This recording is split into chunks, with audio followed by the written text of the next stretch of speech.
আমার এই ভিডিও যখন দেখবেন তখন বাংলাদেশের রাজনীতি অনেক আগায় গেছে, অনেক কিছু ঘটে গেছে। যাই হোক, আমি তো আগে ভিডিও রেকর্ড করি, তাও আমি একটু পিছে গিয়া তারেক রহমানের দেশে ফেরার বিষয়টা নিয়ে আলাপ করতে চাই, কারণ বিষয়টা গুরুত্বপূর্ণ। তারেক রহমান তো দেশে ফিরেছেন, বিএনপি খুশি, তার সাথে বেশি খুশি ইন্ডিয়া। আমি মেনে মেনে করছি না। ইন্ডিয়া টুডে একটা বিশাল ফিচার ছাপিছে, দেখেন কেন তারেক রহমানের দেশে ফিরা ইন্ডিয়ার জন্য খুশির খবর। তারাই লিখেছে, Khaleda জিয়া's son in Bangladesh after 17 years. Why it's good news for India? কেন এটা ইন্ডিয়ার জন্য ভালো খবর, সুসংবাদ। ওরে বাবা, কি খুশি ইন্ডিয়া। কিন্তু তারেক রহমানের দেশে ফিরে নিয়ে কি কি বার্তা আপনি পেলেন, সেটা আমরা মোটামুটি তিনটা দিক থেকে বিচার করব। এক নাম্বার, উনি কেমনে ফিরলেন, উনার ফেরার ঘটনায় কে কি রোল প্লে করলো। দুই নাম্বার হইতেছে উনি কি বললেন, কেমনে বললেন। তিন নাম্বার হইতেছে উনার ফেরার ঘটনা নিয়ে গণমানুষের মধ্যে কি প্রতিক্রিয়া, এবং বাঙ্গু এলিট এস্টাবলিশমেন্ট এবং আওয়ামী লীগের মধ্যে কি প্রতিক্রিয়া। এই তিনটা দিক থেকে দেখলে আপনি বুঝতে পারবেন তারেক রহমানের দেশে ফেরাটা বাংলাদেশের জন্য কি মিন করে, এটার অর্থটা কি। তার আগে ওই পায়েসের উপরে যেমন কিসমিস থাকে না, উনকার দুটা কিসমিস দিয়ে দিই পায়েসের উপরে। না দেখেনি বিএনপি কইছে তারা 300 ফিটে যে বর্জ্য তৈরি করেছে তাও প্রসারণ করে, মার্শাল্লাহ। এই যে দেখেন, তারপরে ছবিও দিছে আগে এবং পরে, ওরে বাবা। তারপরে বিএনপির পাঁচাচাটা এডিটর সাহেব, পাঁচাচাটা কওয়া যাবি না, হ্যাঁ সে কি আপনি চান না আমি মুখ খারাপ করি? আচ্ছা তাইলে ধরি পাঁচাটা হয়েছে, তবে হোগা চাটাটা কিন্তু খারাপ না। যাই হোক, আপনি পছন্দ করলেন না, আপনার একটা কথা রাখা লাগে। তো পাও চাটার একটা ছবি দেবেন না, তাই বলে ভালো হয়েছে, ভালো হয়েছে না? তো জুতার সাইজ কলে ভালো, মাশাআল্লাহ, অনেকে সেট পারবি, জায়গা আছে অনেক সামনে, ইনকে করে। তো তারেক রহমানের ইনকে একটা জুতা কিনে দিয়ে বিএনপি কইছে পরিষ্কার করিছে, আর 15 লোক কইতেছে আম্বা। ওরা ওই একই কথা। গণসংবর্ধনার পর 300 ফিট সড়কের বর্জ্য অপসারণ করলো ঢাকা উত্তর বিএনপি। তো আসেন না বিএনপির, ওটা তো ছবি দেখলেন, স্টিল ছবি, একটা ভিডিও দেখেন, বিএনপির কর্মীরা পরিষ্কার করছে, ভালো লাগবে না? দেখেন ২৬ তারিখ সকালে ৩০০ ফিট এলাকায় গিয়ে দেখা যায় জমে থাকা ময়লার স্তূপ পরিষ্কার করছেন ঢাকা উত্তর সিটি কর্পোরেশনের পরিচ্ছন্নতা কর্মীরা। বিএনপির অফিসিয়াল পেজ থেকে দাবি করা হয়েছে ময়লা পরিষ্কার করছে, সমস্ত ময়লা পরিষ্কার করছে বিএনপি, কিন্তু আসলে না, কথাটি মিথ্যা। পুরো অংশের অধিকাংশ অর্থাৎ 90% বর্জ্য ময়লা পরিষ্কার করেছে ঢাকা উত্তর সিটি কর্পোরেশন। দেখেছেন কারা করিচ্ছে পরিষ্কার? 148 টন বর্জ্য পরিষ্কার করছে সিটি কর্পোরেশন। কেমন ধাপ্পা দেয় দেখেন। একটা জিনিস দেখবেন, আর একটা কিসমিস, পায়েসের উপরে কিসমিস, পায়েসের উপরে একটা কিসমিস দেওয়ার ছবি দেখার, এটা মিষ্টি দেখে এটা মনটা ভালো হবি।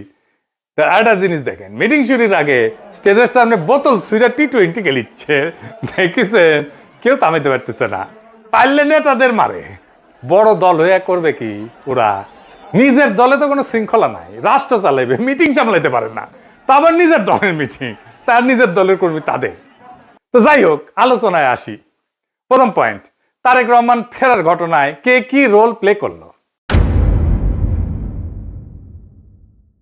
তারেক রহমানের মূল সিকিউরিটি দিল কে, বলেন তো? কে দিল? এটাই হইতেছে কে কি রোল প্লে করলো। এটা একটা বিশাল বার্তা আছে বলে। সেনাবাহিনী, কোন স্পেশাল ফোর্স না, র্যাব না, পুলিশ না, এসএসএফ না, পুরা দস্তর সেনাবাহিনী। এই জায়গাটা খেয়াল করবেন। স্বরাষ্ট্র মন্ত্রণালয়ের নিরাপত্তা ব্রিফিং আপনি পাবেন সব জায়গায়, কয়া হয়েছে এটা সিভিল ফোর্স করবে, কোথাও সেনাবাহিনী মোতায়েন করা হবে বলা হয়নি। এটার দায়িত্ব ছিল ডিএমপির।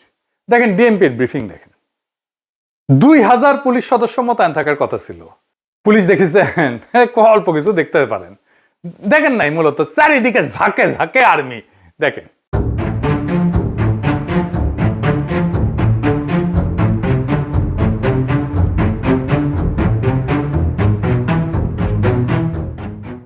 বাংলাদেশে কেউ কখনো এরকম নজিরবিহীন নিরাপত্তা পায় নাই, বাংলাদেশের ইতিহাসে পায় নাই, কোন রাষ্ট্রপ্রধান পায় নাই।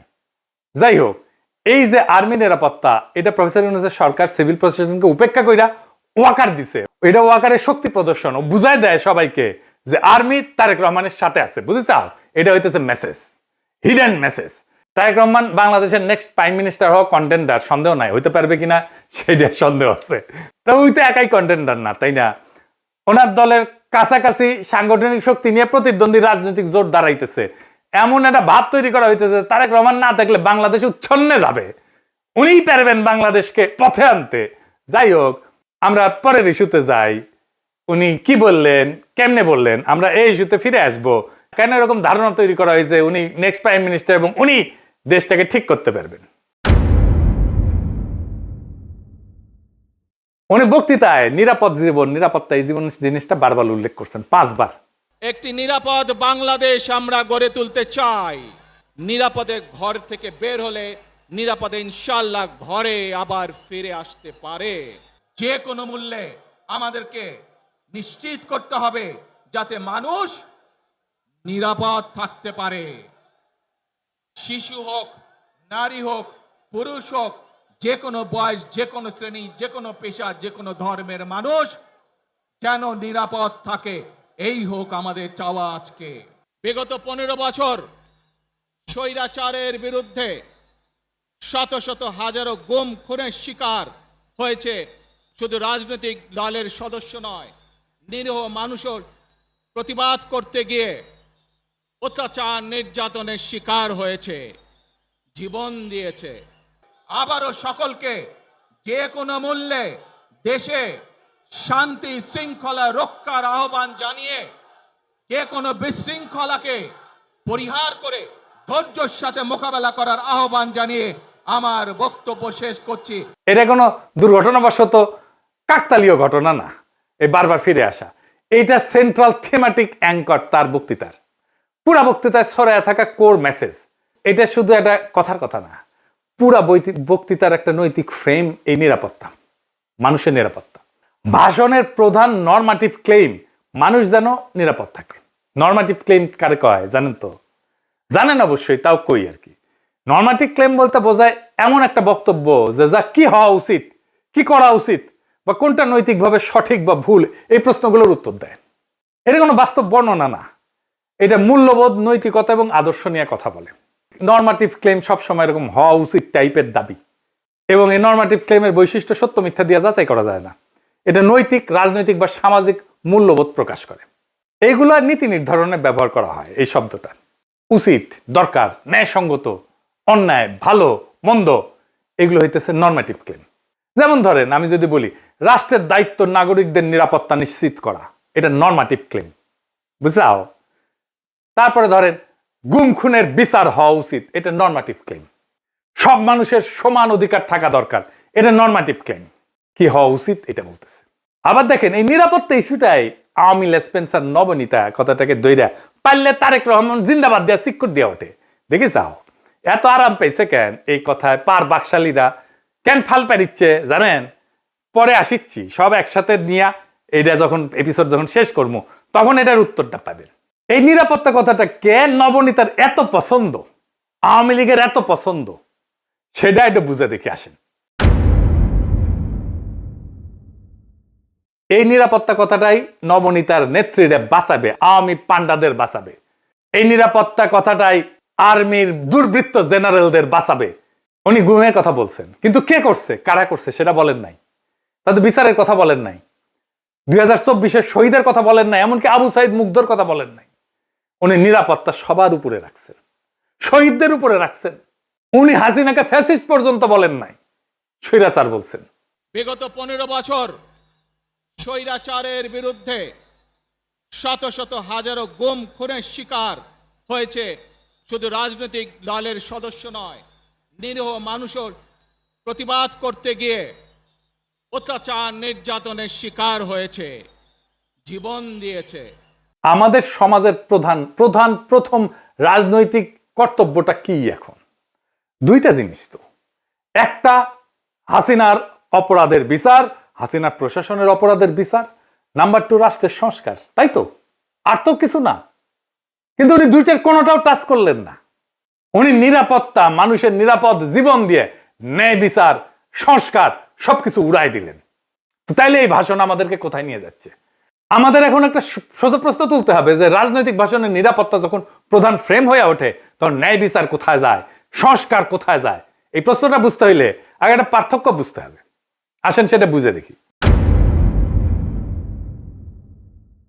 ন্যায় বিচার ফ্রেম ন্যায় বিচারের প্রশ্ন তোলে, কে অপরাধ করছে, কার দায়, কার শাস্তি, কি শাস্তি, কোন আদালতে, এইগুলো কেন্দ্রে থাকে, মানে অ্যাকাউন্টেবিলিটি। আর নিরাপত্তা ফ্রেমে এটাতে কি থাকে?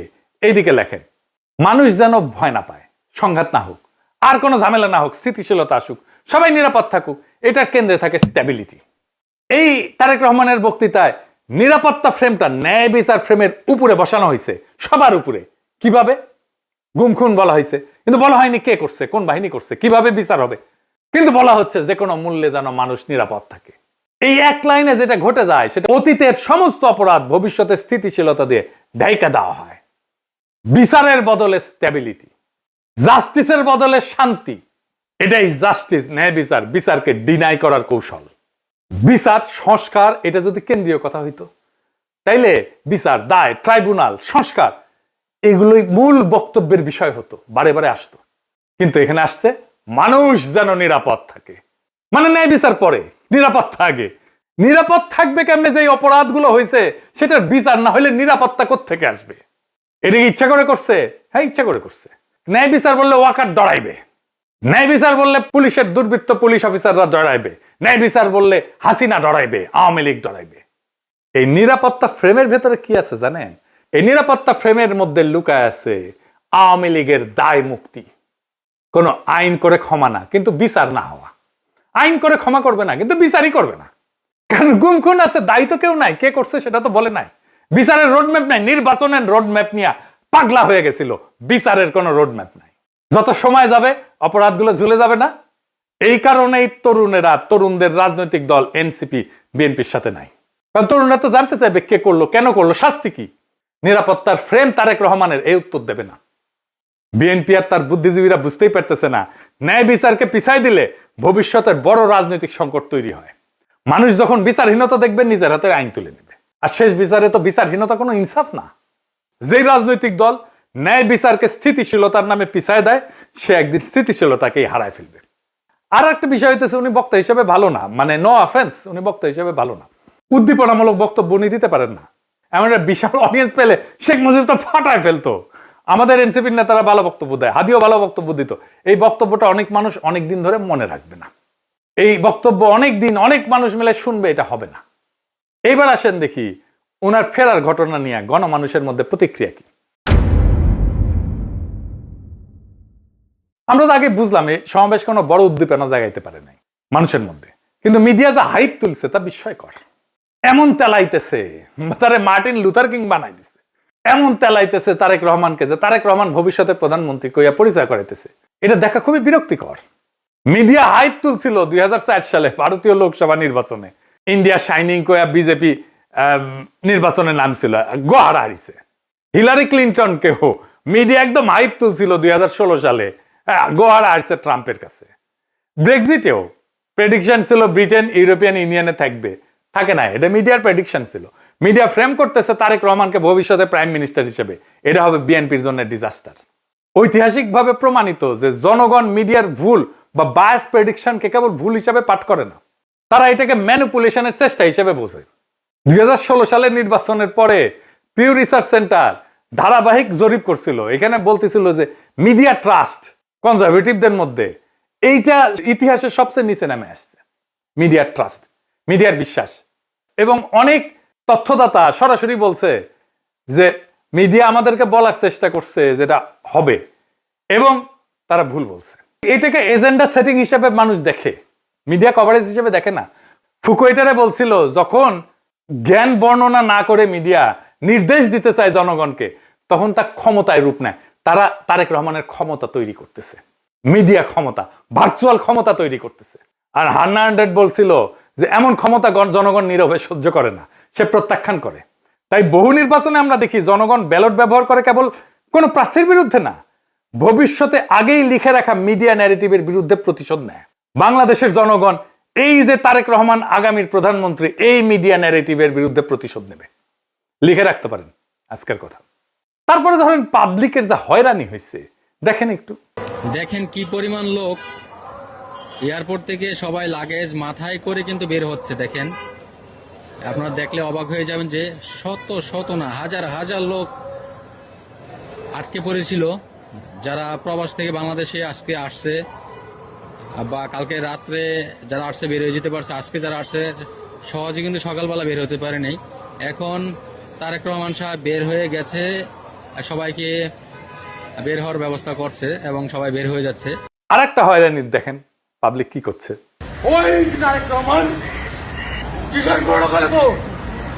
আপনি এগের যাত্রী কয়টা বাজছেন এখানে?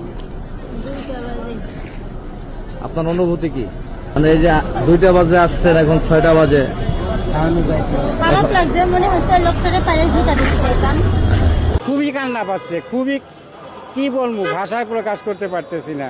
একদিকে তো অসুস্থ লোক আসছিলকে দেশের বাড়ি চিকিৎসা করার জন্য, তারপরে এই পরিস্থিতি, দুঃখ লাগতেছে যে আমরা আইছি বাইরে থেকে, আজকে শখ করে একটা গাড়ি নিয়ে আসছে আর এই গাড়ি আমার এয়ারপোর্টের মধ্যে ঢুকতে দিল না। আমি এইভাবে ঠেলিয়ে ঠেলে নিতেছি, এতে তো আমার কাছে ওইটাই মনে হয় যে আমরা মনে হয় যে অপরাধী করছি। তারেক রহমানকে যে বাংলাদেশের ত্রাতা হিসেবে দেখানো হইতেছে, বাঙ্গু সুশীলদের শিরোমণি মতিউর রহমান কইছে যে দেশে রাজনৈতিক শূন্যতা চলতেছে, তারেক রহমান আরো আগে আসলে ভালো হইতো, মানে এই শূন্যতা কাটতো। শুনেন, আমি ব্যক্তিগতভাবে এটা মনে করি যে দেশে একটা রাজনৈতিক শূন্যতা রয়েছে, চলছে, এটা একটা বিপজ্জনক। আমি সবসময় ভাবতাম বা এখনও মনে করি যে বিএনপির ভারপ্রাপ্ত চেয়ারম্যানের আর একটু আগে, বেশ একটু আগে যদি আসতে পারতেন, তাহলে এক্ষেত্রে হয়তো বিএনপি এবং দেশের মধ্যে একটা ভালো সুবিধাজনক অবস্থা তৈরি হতে পারত। তাকে বাংলাদেশের রাজনীতিতে অপরিহার্য প্রতীকে পরিণত করা হয়েছে। তারেক রহমানের রাজনৈতিক শক্তি যেদিন থেকে তারেক রহমানকে রাজনীতিতে অপরিহার্য প্রতীকে পরিণত করা হয়েছে, তারেক রহমানের রাজনৈতিক শক্তি সেদিনই শূন্য হয়ে গেছে। তারেক রহমানকে ছাড়া বিপ্লব হইল না একটা, ওনাকে ছাড়া তো, ওনাকে ছাড়া দেশ বাঁচবে না, রাষ্ট্র বাঁচবে না, এটা একটা কথা। জনগণের কোনো এজেন্সি নাই, যে নেতাকে অপরিহার্য বানানো হয় সে আর কোনো রাজনৈতিক অ্যাক্টর থাকে না, সে পরিণত হয় একটা স্থির মূর্তিতে যাকে সবাই রক্ষা করে কিন্তু কেউ চালাইতে চায় না। কারণ রাজনৈতিক অ্যাক্টর হওয়ার মানে হইল সিদ্ধান্ত নেওয়া, আর অপরিহার্য হওয়ার মানে হইল সিদ্ধান্ত এড়ায় যাওয়া। সিদ্ধান্ত মানেই ঝুঁকি, আর ঝুঁকি মানেই প্রতীকের ক্ষয়। তাই সেই নেতার চারপাশে এমন এক সুরক্ষা বলয় তৈরি করা হয় যেখানে প্রত্যেকটা সম্ভাব্য সিদ্ধান্ত আগে আটকায় যায়। সে কথা বলে সাবধানে, নড়ে অনুমতি নিয়া, কার্যত উন্নতের সিদ্ধান্তের বাহক হইয়া ওঠে। আর সে ব্যর্থতার দায় নিতে পারে না, কারণ দায় নেওয়া মানেই তো মানুষের কাতারে নামায় না, সেই প্রতীক ভেঙে যাওয়া, যে অপরিহার্য ফ্রেম তৈরি করা হয়েছে, এই ন্যারেটিভ ভেঙে যায়। ফলে রাজনীতি ব্যক্তির হাত ধরে আগায় না, ওই ব্যক্তিকে ঘিরে জমে থাকে, জমাট হইয়া থাকে। তারেক রহমান কোনো সিদ্ধান্ত নিতে পারতেছে না, আমি দেখাই দেবো সিদ্ধান্ত নিতে পারতেছে না, ওটা আমি দেখাই দেবো এই কয়েকদিনের মধ্যেই। এই অবস্থায় নেতার উপস্থিতি শক্তির চিহ্ন না, বরং স্থবিরতার প্রমাণ। অপরিহার্য নেতা মানে শক্তিশালী নেতা না, অপরিহার্য নেতা মানে এমন একজন যাকে ব্যবহার করা যায় না, শুধু পাহারা দেওয়া যায়। তাই দেখতেছেন না, খালি পাহারা আর পাহারা, নজিরবিহীন পাহারা। এত পাহারা বাংলাদেশের ইতিহাসে কেউ পায় নাই। উনি কিচ্ছু করতে পারবেন না, রাজনীতি তো দূর কি বাদ, কিছুই করতে পারবেন না। আর বড় দল কিন্তু চিপসের প্যাকেটের মতো বেশিরভাগই বাতাস, মিচিয়ানা চিপস। দলের প্রধান নেতা আসবে, মির্জা ফখরুল বলল তারেক রহমান যেদিন আসবে সেদিন দেশ যেন কাঁপে ওঠে, কাঁপুনি দেবে। আমি আপনাদেরকে জানাতে চাই, নেতা যেদিন আমাদের আসবেন, যেদিন বাংলাদেশে পা দেবেন, সেদিন যেন সমগ্র বাংলাদেশ কেঁপে উঠে। বন্ধুগণ, এই কাপাকাপি করতে গিয়া একটা প্রোগ্রাম নিছে, পঙ্গু হাসপাতালে আহত জুলাই যোদ্ধাদের দেখতে যাবে তারেক রহমান। আসার পরে দেখা গেল পঙ্গু হাসপাতালে জুলাই যোদ্ধা নাই, একজনও নাই। এটা কারোই মাথায় আসেনি, তারেক রহমানেরও মাথায় আসেনি যে ওখানে আসলে কেউ আছে। 3টা না 4টা প্রোগ্রাম তো কয়দিনে, তাই না? এতদিন ধরে প্রস্তুতি নিচ্ছে। আচ্ছা, জুলাই যোদ্ধা কে কে আছে? উনি গেলে কোন ওয়ার্ডে যাবেন, কার সাথে দেখা করবেন, কি নিয়ে যাবেন, কোনো পরিকল্পনা নাই। এই হইতেছে রাষ্ট্র ক্ষমতায় যাবে যে দল, সেই দশের প্ল্যানিং দেখেন। রাজনীতি আগাইলো, ওনারা তো কাঁপাইতে চাইতেছেন, রাজনীতি করতে চাইতেছেন না, স্পেকটাকাল দেখাইতে চাইতেছেন। পলিটিক্যাল লিডারের স্পেকটাকাল হইতেছে তার বক্তৃতা, তার রাজনীতি। কত লোক দেখতে আসছে জনসভায়, কত লোক হাজির হয়েছে, এটা স্পেকটাকাল না। কাঁপায় দিছে কিনা, এটা পলিটিক্যাল স্পেকটাকাল না। আর পাবলিক সাফারিংস, এইটার জন্য কি পাবলিক সাফারিংস হয়েছে? তাহলে ফাইনালি ওনার যে এই হোম কামিং, দেশে ফিরে আসা, এর পিছনে আসলে কি? এইটা হইতেছে এক ত্রিভুজ প্রেমের লম্বা কাহিনী। ত্রিভুজ প্রেম করলে এটা ঠিক জমে না, অন্য কিছু কইলে ভালো হইতো, আর একটু দুষ্টু কথা কইলে ভালো হইতো, আমি আর কইব না ওইটা। তো যাই হোক, বুঝাই দিয়েছেন কি কইতে চাইতেছি আর কি, বুঝছাও তো। মানে ত্রিভুজ প্রেমে তো একজনের ছেঁকা খাইতে হয়, এটি না, এটি 3জনই মজা পায় আর কি, বুঝছাও। তো যাই হোক, তো এই ত্রিভুজ প্রেমের 3 অ্যাক্টর হইতেছে ওয়াকার, এডিটর সাহেব, এটা ত্রিভুজ আকার, এটা ওয়াকার একদিকে বিএনপি আর ইন্ডিয়া। ওয়াকার আর দুর্বৃত্ত জেনারেলের লাগবে গুমের বিচার থেকে বাঁচা, ইন্ডিয়ার লাগবে আগের জমিদারি ফিরে পাওয়া, আর বিএনপির লাগবে ক্ষমতা। এই 3 শক্তি এক হইছে, একজনকে আর একজনের লাগবে। ওয়াকারের বিএনপি আর ইন্ডিয়াকে লাগবে, বিএনপির ওয়াকার আর ইন্ডিয়াকে লাগবে, আর ইন্ডিয়ার ওয়াকার আর বিএনপিকে লাগবে। কি মজা! এইটাই হইতেছে বন্দোবস্ত, এদের মধ্যে বন্দোবস্ত হয়ে গেছে। ইন্ডিয়া আনন্দবাজারে রিপোর্ট করে ইঙ্গিত দিছে আমরা আছি তারেক রহমানের সাথে, ওয়াকার শক্তি দিয়ে ইঙ্গিত দিছে আমরা আছি তারেক রহমানের সাথে, তারেক রহমান বক্তৃতা দিয়ে ইঙ্গিত দিছে আমরা আছি তোমাদের সাথে। শান্তি আর শান্তি, নিরাপত্তা, এর বাইরে আর কিছু হবে না। গুমের বিচার হবে না, সংস্কার হবে না, কিসের ভাল। আর আওয়ামী লীগ নমনেতাদের দিয়ে বার্তা দিছে। শুধু তাই না, এই যে দেখেন আশরাফুল আলম খোকন, হাসিনার পিএস, কি বলে দেখছেন? তারা বলে তারা বিএনপির পাশে দাঁড়াইছে।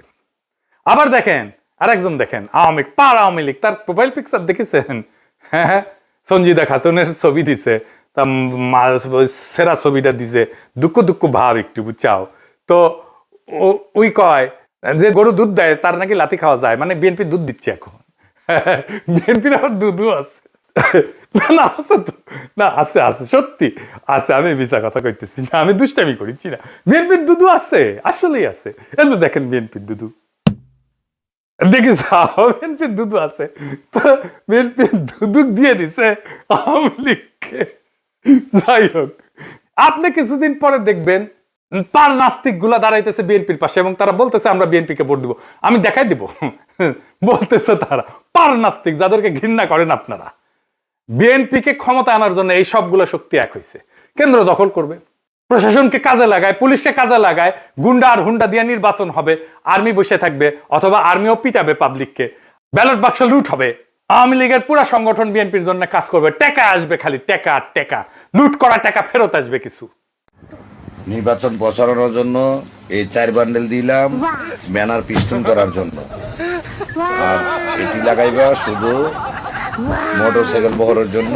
মোটরসাইকেল নিয়ে আসবা 7টা, ঠিক আছে, দেখে নিয়ে আসবা। আর এটি রাখো শুধু নির্বাচনের দিন চা সিগারেট খাওয়াইবা মানুষকে। আর এই 7-8 বান্ডেল যেটি আছে, সকালবেলা সীসা খাইবা, হ্যাঁ সীসা খাইবা বৈশা। আমি পাস করবো না, সমস্যা নেই। সেই টাকা বিএনপি নির্বাচনের জন্য কাজে লাগবে। এই জন্য খোদা বক্সকে সরাই দিছে প্রফেসর ইউনূসের সরকার। প্রশাসন, পুলিশ, জেনারেলরা মাথায় রাখেন, এই নির্বাচন আমাদের আজাদির নির্বাচন। সংসদের কাজ রাষ্ট্রে ইনসাফ কায়েম করা। আমার আগের ভিডিওটা দেখে নিয়েন, বিস্তারিত আলাপ করছি কিভাবে সংসদ আইন তৈরির মাধ্যমে সমাজের মাঝে থাকা ইনসাফের ধারণা রাষ্ট্রের আইনের মধ্যে ঢুকে দেয়। রাষ্ট্রকে ইনসাফমুখী করে তোলে সংসদ। এই ইনসাফের রাষ্ট্রই আমাদের আজাদির দিকে নিয়ে যায়। আমাদের প্রত্যেকটা ভোটকে আমাদের মাঠে রক্ষা করতে হবে। প্রশাসন যদি গণরায়কে ছিনায় নিতে চায়, তাহলে ভোট ডাকাতদের এইবার বিতাড়িত করব বাংলাদেশ থেকে। আর এইবার প্রশাসনের, পুলিশের কাউরে যদি পক্ষপাত করতে দেখা যায়, কোনো মাপ কিন্তু নাই। আগামী সরকার বিএনপির হবে না, প্রফেসর ইউনূসের সরকারের মতো ধ্বজভঙ্গ সরকারও হবে না। তাই খুব খেয়াল, ভোট রক্ষার লড়াইয়ের জন্য তৈরি হন। এইবার ভোট দিলেই হবে না, কেন্দ্র পাহারা দিতে হবে, প্রত্যেকটা ভোটকে আমাদের রক্ষা করতে হবে। আর এক নতুন ভোট আনার লড়াইয়ের জন্য তৈরি হন। ইনকিলাব জিন্দাবাদ।